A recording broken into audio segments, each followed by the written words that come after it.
so often, I think, especially as women, we rip ourselves off, we take care of everybody else, and we have those little nagging things when we go out the door and we think no one knows except us.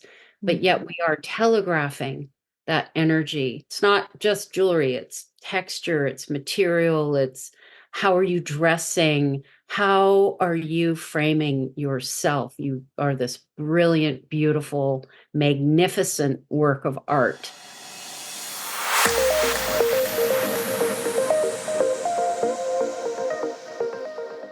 Hi, welcome to the Connect with Sheila Botello podcast. I'm an entrepreneur, self care strategist, and creator of the Season Self Care app.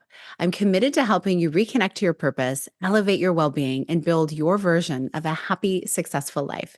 Today is interview day, and I'm really happy to introduce you to my guest. April Mitchell-Boudreau is the owner and designer of Lofttan, an Indigenous owned company based in the heart of the beautiful Niagara region and the traditional lands of the Haudenosaunee and Anishinaabe people. She's of the Turtle Clan Mohawk with roots of Six Nations. April's passionate about awakening and engaging the creator that lives inside all of us. Lofttan is designed and made in Niagara using textures and traditional materials like shell, sustainably sourced wood, and semi precious stones. April, thank you so much for being here. Oh, thank you for having me. I'm honored to be asked. And it's been really beautiful following your journey on the social media, where I first found you through a mutual friend, Asha Frost. Mm. And I loved the conversation you were having at the time, which I know we will get into in a little bit. But before we do, I would really love for you to share your origin story of what brought you into this type of work that you're currently doing and the connection that you have with the lands, with the textures to bring your art to life so people can wear it and show it off in their everyday lives. Oh my gosh, that's such a loaded question because it's been such a journey. And you think, oh, maybe the journey started when I began making jewelry, but when I look back, it started a lot earlier than that. And it's beautiful to watch the design of your life unfold and you see, oh, that makes sense why I did that. So I started making jewelry when I was expecting our daughter, and I had high blood pressure, and I was told to put my feet up and do nothing. And maybe if we had iPads or iPhones at the time, I would have been doom scrolling, but instead I started making. I had been collecting beads and stones for years. And so I had these little caches. I was like a crow, and these little caches all over my home. And I never had really just settled down enough to listen to the voices of these materials. And so that connection. And then when I think back, Sheila, I think back to when I was a kid and how I would collect seeds and make necklaces with them, like chestnuts, stones. So that connecting to the land, I think all children do it. Um, and so fast forward, here I am, I start making, and um, all of a sudden people started wanting to give me money for what I was making. And I'm like, really? Okay. I mean, at first I was just giving away all I'd make things, give them away. And then, as I said, people wanted to buy. So I was like, okay, well, and I go running to the bead store and I would pay retail for all my materials. And I would like severely undercharge. Um, and that's a whole other story, the internal job that has to be done in order to be an entrepreneur. But prior to this, I was a professional picture framer. And that is a very highly specialized kind of work. It's design meeting the practicality of how do you treat a piece of papyrus paper? How do you treat an oil painting? How do you frame a 3D object? And this was a real picture frame operation. They had a massive room filled with all these bins with molding and huge sheets of glass that would come in, and we did everything. So it was all, all the mats were cut by hand. And so, paintings would come in from wonderful, incredible Indigenous artists like Norval Morrisseau would still be wet. They'd be coming in. Um, it was just a really glorious kind of job. And it was family run. And it taught me so much about you have a vision of something and then you make it. Yeah. And so what I learned, I did that for 16 years. And I was very young when I started, by the way. I'm pretty much straight out of high school. And it was just like this incredible apprenticeship that I had. And what I learned as a designer was that, and my instinct was there too, was to put the artwork in its very best context so that no matter where it traveled, it would be itself. And so fast forward to making jewelry and styling people and I want to frame them like a masterpiece, Mm. that they look like their best selves, that the jewelry doesn't wear them, and same with framing, that the frame, it wasn't about the frame. You didn't want to look at the artwork and say, wow, what a beautiful frame. First you want to receive the artwork and say, oh my god, this is just astonishing. It's beautiful. And then you might hone in on the detail. Oh, I love the frame, that all of that. So creating an atmosphere, creating an environment. And so I didn't know it when I started making jewelry, but that's where the road led. Empowering people's creativity, because I also noticed that when I was framing Yeah. people were very afraid to make a decision about art or anything creative. So I already felt that little tingle, like I was trying to empower people, like, no, like, let's talk about this and make a decision together. It's a very personal thing. Framing artwork, framing family pictures, framing artifacts. It's very, very personal. So it was pretty easy to just kind of apply what I learned in this very unique environment to what I was doing. And, making things really well, because these framers were very good at what they did. And so I learned that standard of excellence from vision to, execution.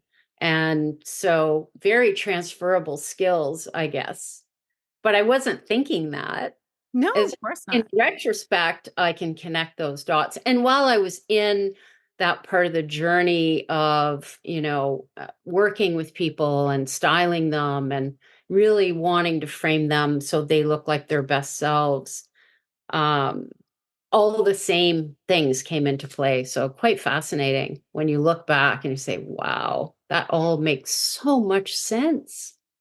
It is interesting seeing how it's all connected because it's style and it's art, like what we wear, the way we clothe ourselves, the jewelry, whatever we may wear. Yes. It is art.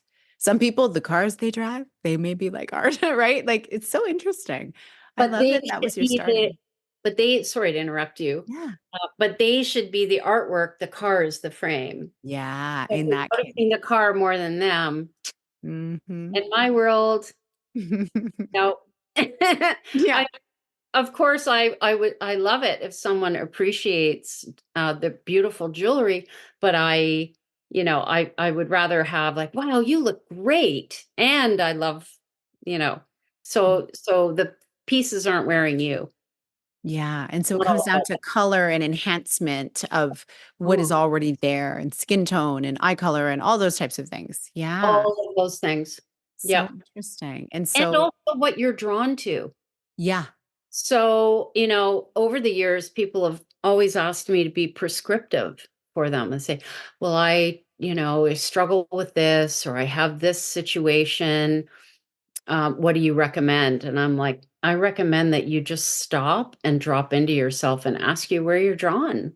Like, in what direction are you being pulled? And that's where you should be.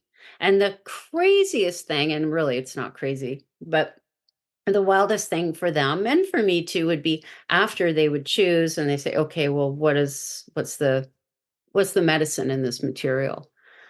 And I would tell them and say, oh my God, that just lines up with da da da da da. So we know. Yeah, we do. And what kind of guiding questions would you ask them specifically for them I to would just draw say, like where are you what they're drawing? where are you drawn? So like Are you would you pulled? give them examples? No, just where, tell me where you're pulled. Interesting. Yep. Interesting. Pay attention to that. You're Yeah. like a little compass. You got a little compass in there. Just Hmm. gonna, it will, if you're really listening, not listening here, Yeah. but dropped right down into your heart. I find that happens if I'm doing some kind of somatic healing work, like you know, nervous system healing or something where you're doing a meditation and it's really focused on like focusing on like dropping into your body and like what do you feel, what do you see, what do you associate with? And often it does connect to nature. Imagine.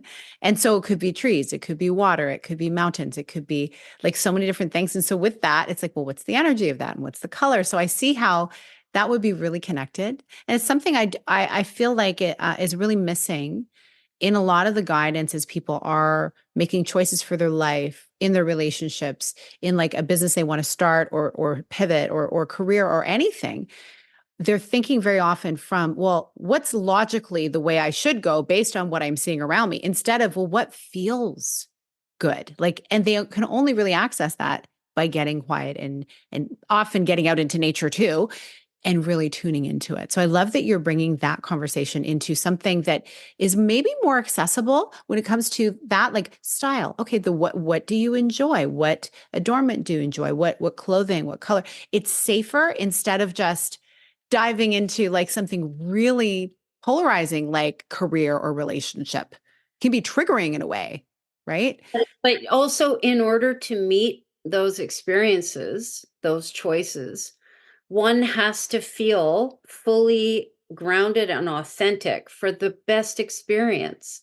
Yeah. And so often we just hand our power over, and the salesperson at the place who says you should wear the little black dress, and maybe you're someone who should never wear black. That's me. I can't. I Mhm. look like I'm dead.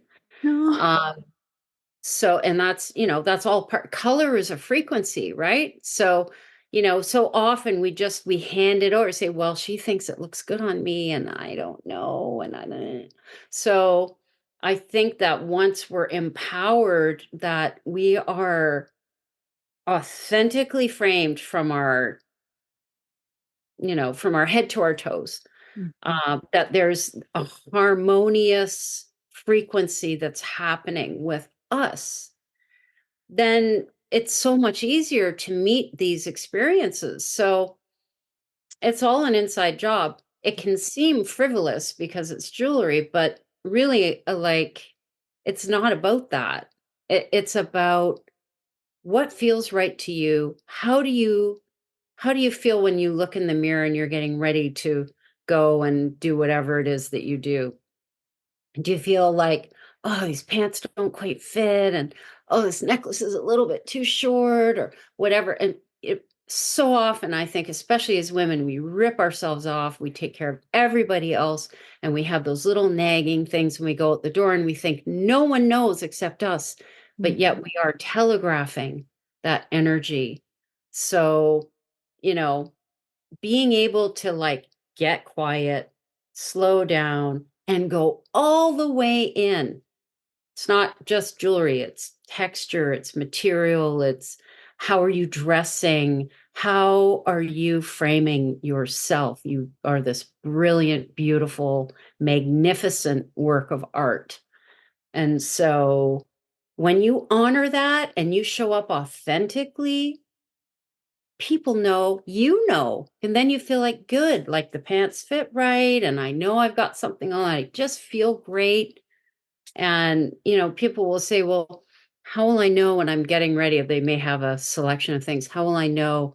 So you look in the mirror and you're good. Like, yep, that's it. But if you don't like it, don't do it Mhm. just because someone else thinks you should. And I think really like that's life, isn't it? It really is. And that's really great advice because once we start practicing that, I think with something like getting ready in the morning, because we all got to put some clothes on and go to work. And, it's kind of an important thing, especially when you're living where we live. You need extra clothes in this weather. But then we maybe become more attuned to the other decisions and we find we may be more present to them. So I feel like what you're doing is kind of a beautiful gateway, literally Yep. beautiful gateway Yep. into something different. And so, how do you choose what you're going to wear each day? Like what kind of look you're going for? Do you go by a feeling? Do you go by, a sense, or like literally visually, like I see a sparkle in my eye that's going towards this item? Like, what's your process? Certainly, I always start with how do I feel? Mhm. And what will I feel like my best self in? Mhm. So I always start there. And then I may have, like, obviously, I have choices. I can feel Yeah. good in a lot of things. And I have many, many options. So, um, even if it's a gala and I think, you think, oh, it should be this, I might feel like it's something else. When I put it on, I'll be like, oh, yeah, that I feel good in that. Even though I could do the other thing. Mhm. So, you were talking earlier, and I wanted to bring this up. I thought of this at the time, and you were saying, we're making all these decisions from our head. And if you think of the medicine wheel, that's only one part of the wheel. And in order to keep that wheel turning, everything needs to be balanced. And if it's heavy in one area, then everything else is suffering, our spirit, our feelings, and our body. Those count too. So it's trying to say, how am I feeling emotionally right now? And how do I want to show up? And, how do I feel physically? What feels comfortable? Like maybe this necklace is too heavy today. Maybe I want something lighter. And also what materials are calling to me right now to support me, because really when we put ourselves together, it's not to layer on top of us, it's to enhance who we are, but also be supportive. Mm. When you have colors and textures and things that frame you in your best way, then that's medicine right there completely. So much support is built into that, where you're just taking yourself by the hand and saying, okay, I'm just going to do this for you.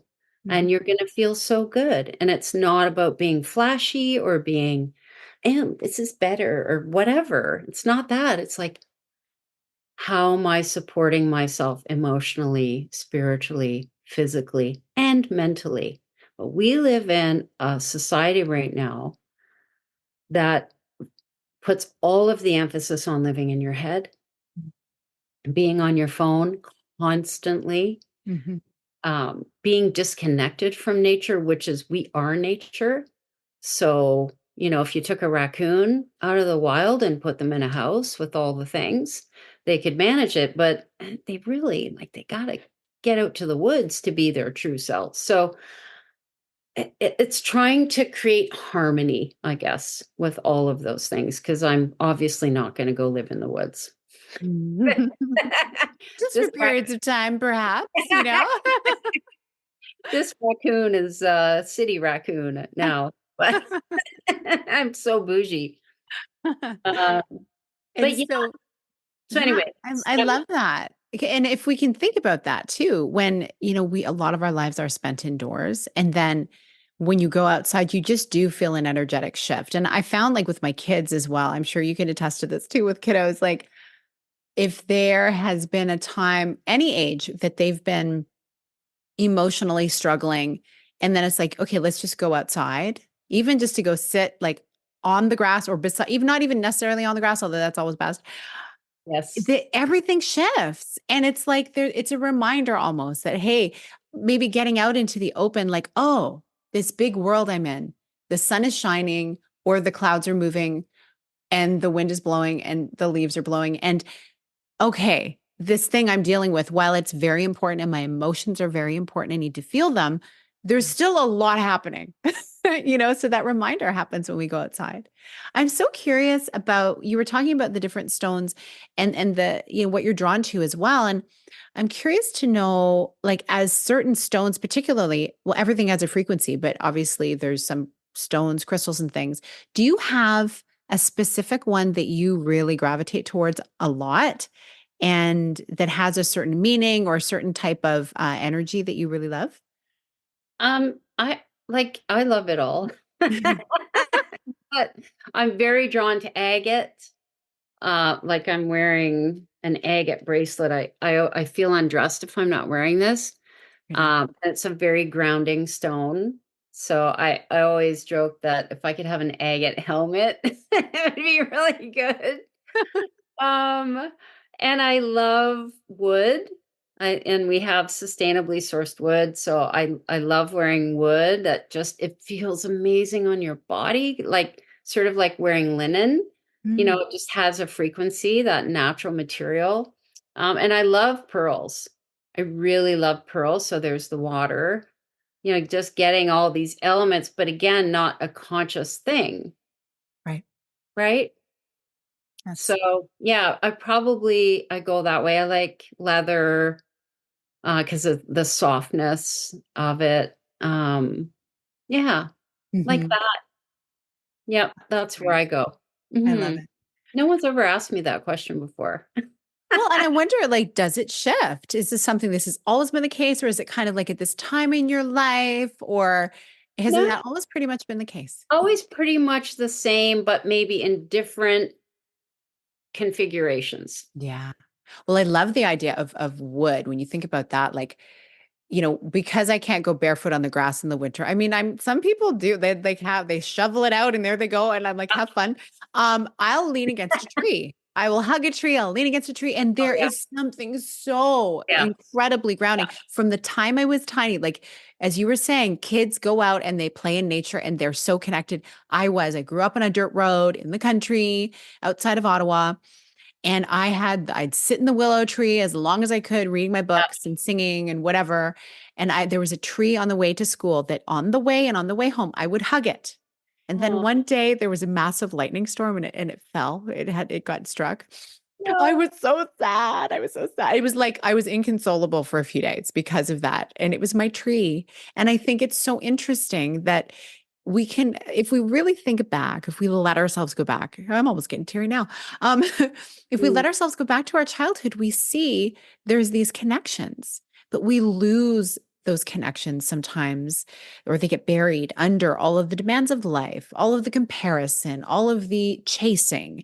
yeah. And I'm seeing, and obviously, if your business is growing as it has, and the awareness of wanting more natural, sustainably sourced, like connected to the land type of adornment, I think a lot of other people are starting to realize that this is the case and they're trying to reconnect. And if style can be a way to get people back there, I Yeah. think it's amazing. Yeah, it's like you said earlier, it's a gateway for much deeper conversations. And that's why I run my socials the way that I do. Um, because, first of all, design is a conversation. So we're in conversation. But really it's about relationship. Um, it's about showing up authentically. And I would not be showing up authentically if I was just pushing product at people all day long and saying, buy my stuff, oh, it's a special sale. Like I just it's a much deeper conversation. And that to me, like that's the real value Hmm. of what I'm doing. Um, this communion that can happen, it can be two people, could be me and someone else in the studio, and we're having a conversation that will shift both of us. That's beautiful. That's why Hmm. we're here. We're not here to sit on stacks of cash. I Yeah. don't think, anyway, in my opinion. We're here to increase the love, you know?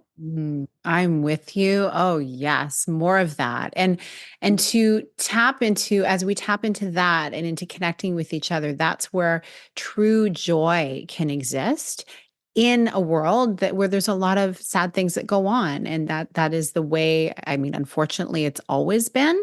We're just a lot more aware of so much more of the world's happenings now than ever before in history. And I alluded to how I first came to know of you through Asha, and it was when you were having an Instagram live with her. And I Mhm. loved this idea that you were focused on at the time I hit start, and you were talking about Indigenous joy. So I wonder if there's anything you want to share about that, like that has sparked in you over the years that really just can be an encouragement to people who aren't tapping into joy in their own lives because they don't feel either like they're worthy to do so or things are so hard out there that is it okay to actually be joyful because like is that what about the people who are hurting in the world, like talk to me about all of those, like what lands for you around that conversation. And it's so hard. It's so hard. I think, we are all feeling what is going on. And yes, things have been going on forever. And we seem to be reaching some kind of tipping point or something. I think we all feel this innately. And sometimes it all feels too much to me as well. And I feel guilty and just all of it. And really, like, the best thing that we can do is bring our focus back to where we are, where we live, the people that we love, that we are in relationship with, and we have responsibility to, um, finding that joy in walking out the door and being able to, see a tree, hug a tree, whatever that might be. Music. For me, I sit down with my beads and it's very quiet. And then I can just hear the voices of those stones. Mhm. It's like a little hum that I can start to plug into. And there's a frequency. And we touched on this earlier that color is a frequency. We are a frequency. And the only way that we are going to be able to help raise the vibration on this planet is if we take care of our frequency and we find the things that recharge us, like going for that walk. It behooves us to maintain that frequency level for the people that are suffering. None of us are dancing around going, woohoo, this is awesome. I'm so happy that, people are dying. Oh my God. Our heartbreak. Every time I open my social media, I'm just like, Mm, you know, having to pause and cry and try and help move some of that energy. And then we have to come back to the medicine of who we are and how Creator put us together, what we are here to give and contribute. And remember that if we're all a choir and we're all singing a song together, everybody has their one true note. mm, And so it's remembering that and coming back to that because that's who we actually are. And that's how we don't lose our humanity. mm, Finding joy in the moment right in front of you, whatever it might be, and that can be hard. Sometimes the joy is in taking a deep breath, mhm, just having that, oh, I have oxygen right now, and starting to shift into gratitude and put your hands on your heart and really come into yourself. That's taking that deep breath. There's joy. I feel joy in that. mhm, And then it can grow. It's like a little spark. You start a fire and you feed it more little joys that you have in front of you, whatever they might be. And you just take what you can get in that moment. So, it may have been a completely different answer that I gave when I was talking to Asha. And we are dynamic and things keep happening.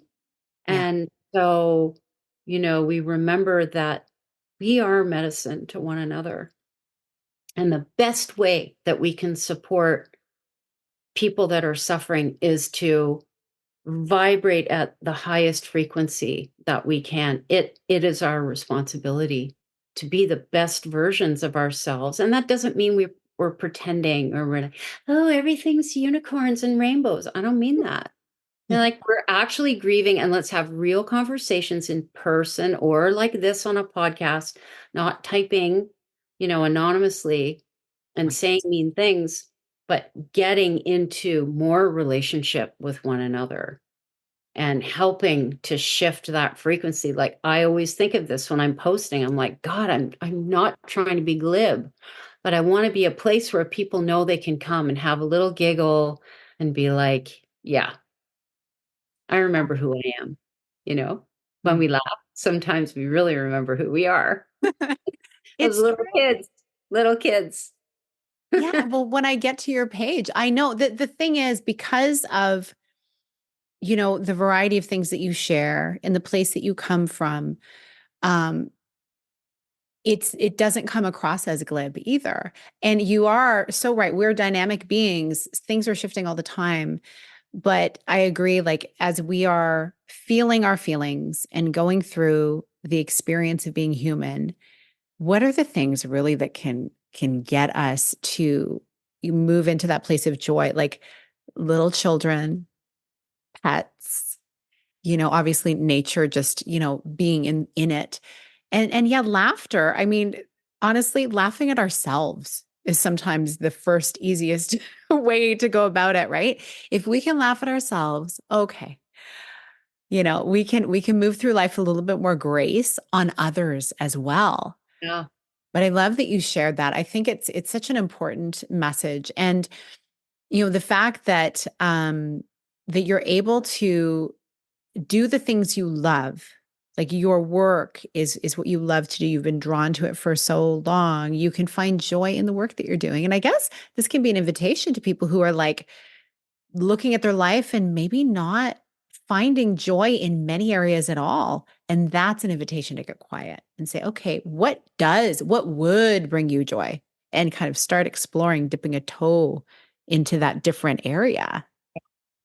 Well, and what's so crazy is that I never intended to start a business. It was never, I didn't have a plan.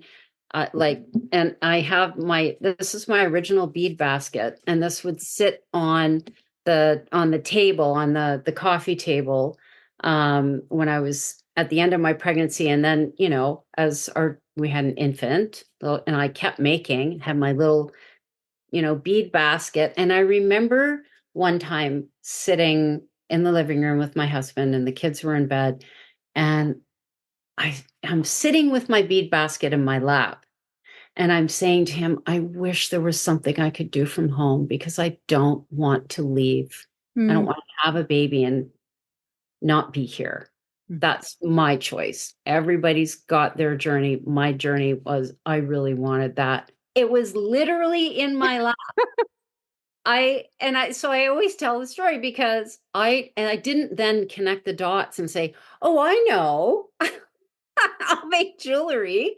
Like, no, but how ironic. I sat there with this in my lap. I love that the irony of it, and isn't that what we do? Well, no, I enjoy that too much. That's too easy. But It's got to be also hard. there's that, but also we have this idea that it has to come from outside in. And Right. just like we were saying earlier, about being authentic and it was literally in my lap. So when people are like, they're saying to me, "Oh, I'm wondering, what direction, what," I'm like, it's probably right in front of you already. Like you may not realize it, but it's already right there. You don't have to go looking somewhere for it. You've Mhm. just got to get quiet because you already know. You already know in your soul. Oh Well, yeah. I knew sort of, but I didn't have the confidence, like, the first time, first time I did like one of these bizarre things. It was a Christmas bazaar. It was like 3 years later. My daughter's 3. And my sister's like, you have to do this. What was it? Dreams of Christmas Past in Bolton, Ontario. And I'm like, oh my God, really? And like so I had a 6-foot table set up and whatever. And it's the first time that people I didn't know bought my jewelry. And I was like, okay, all right. Like this is good. I'm in conversation with people I don't know. And they want to talk and we're talking.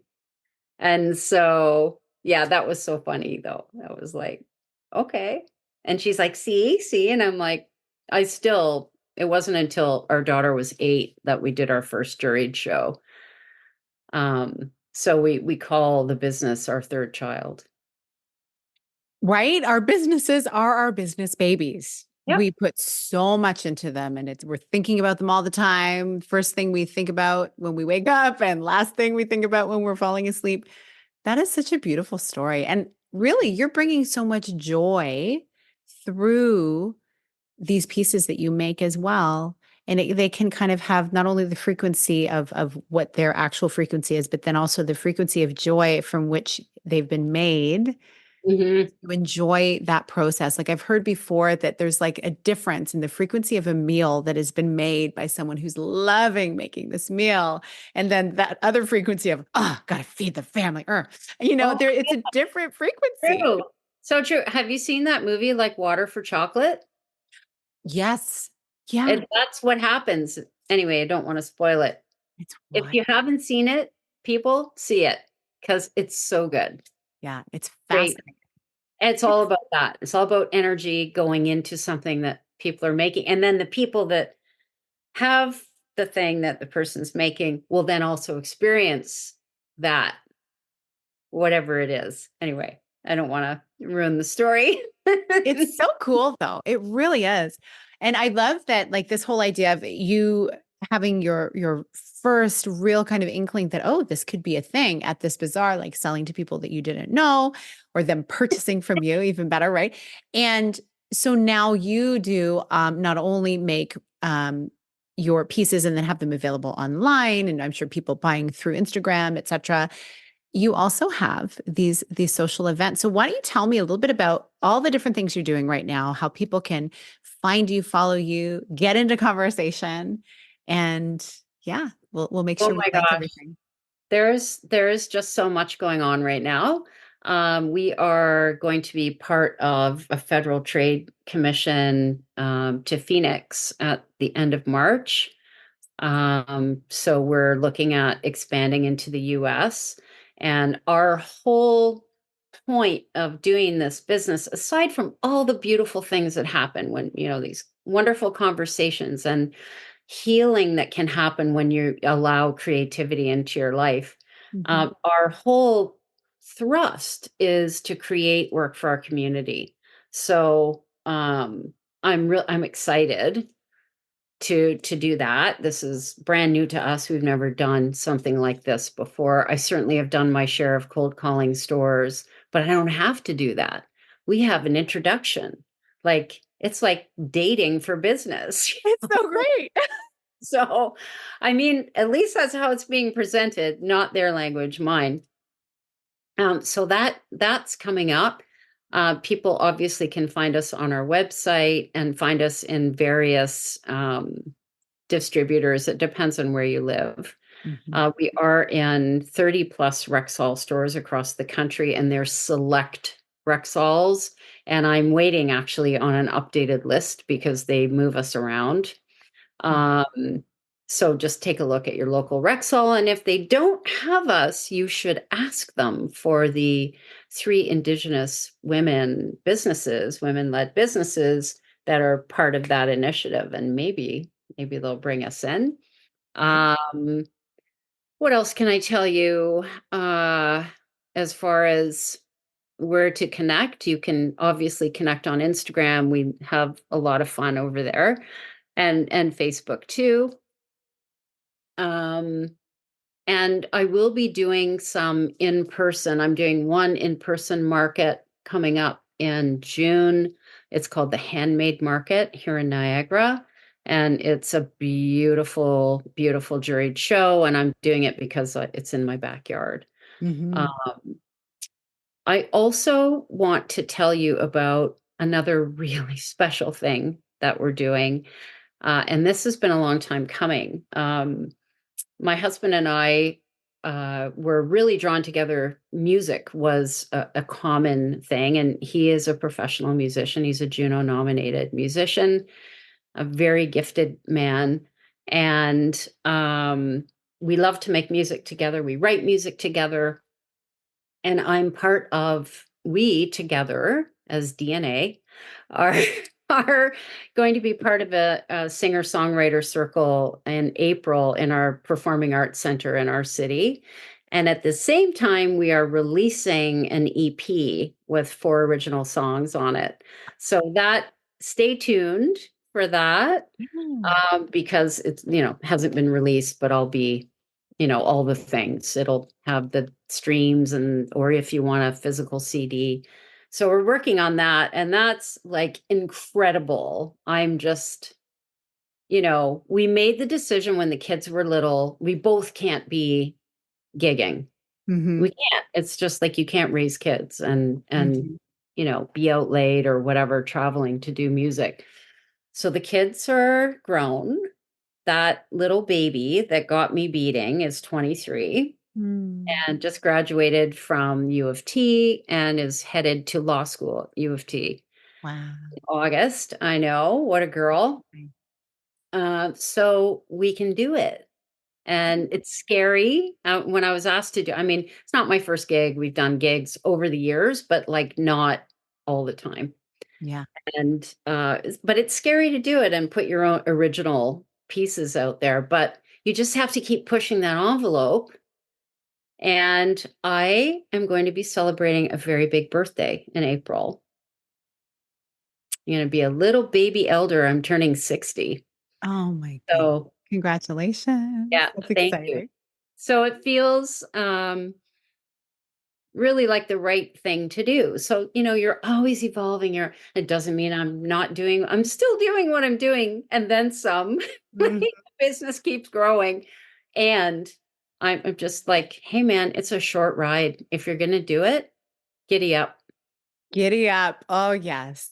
That's one of our Absolutely. songs. Giddy Oh, up. I love it.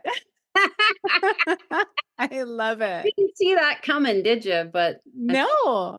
I know, but music is my background and I just love it okay, so much. So I'm going to be watching. You've got to tell us. yeah, girl. What is the group name or the stage name that we can be watching out for? Well, we're DNA, and I guess Okay. I should be starting an Instagram, but I mean, Yeah. I don't think about it like, again, I don't think about it like I'm starting a business, or doing a thing. I'm just like organically having my life. Yeah. Yeah. So, and I do want to be able to make the music available because we are going to give a portion of the proceeds from our music to the Mohawk Village Memorial Park, Mm, which is an initiative started by residential school survivors in the Mush Hole, which is where our family members were.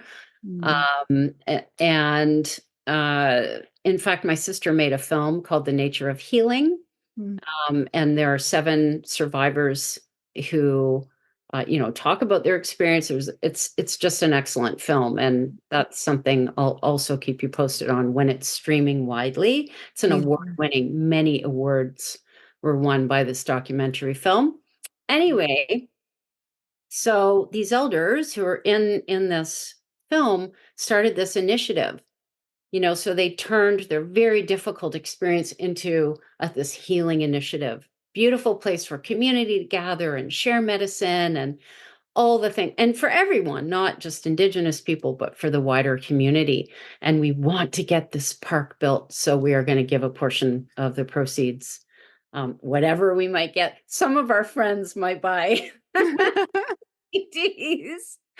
And yeah, so anyway, it means something. It's they're going to be there. It's going to be amazing. Good way to kick off the next decade. Yeah. Yeah, exactly. I love that. I love that it's like, okay, now on to the next chapter. What's happening? Let's do this.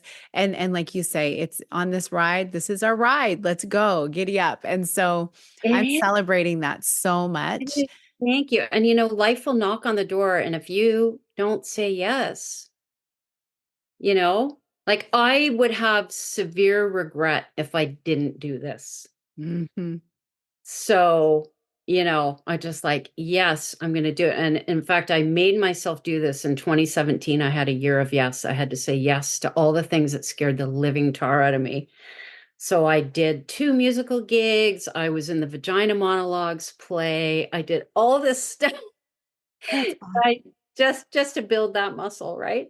So here we go again. I love it. I knew there was a Yes. reason why we connected. Like I knew that it was just more than I wanted to hear more about your story. Like there's so much alignment here and you're such an inspiration. I'm going Oh, to be watching and I'm going to be, following along and maybe thank getting you. some of the courage that that you're Do it. exemplifying. Do it, girl. Do it.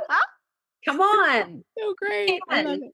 Oh, April, what a pleasure to Oh, finally be able to dive into conversation. I know we were trying to make this happen for a while you. and again, it's so beautiful what you're doing and how your life, your business, your family, your passions, they're all kind of beautifully mixed together. And that is really what our lives are. I love that you're living that way. It's just a beautiful example of what is possible for all of us. So I appreciate you. I'm going to link all of those things. So everybody, please go check it all out and be ready on your Spotify and all of those things to download some beautiful music. Oh, right. Oh my gosh.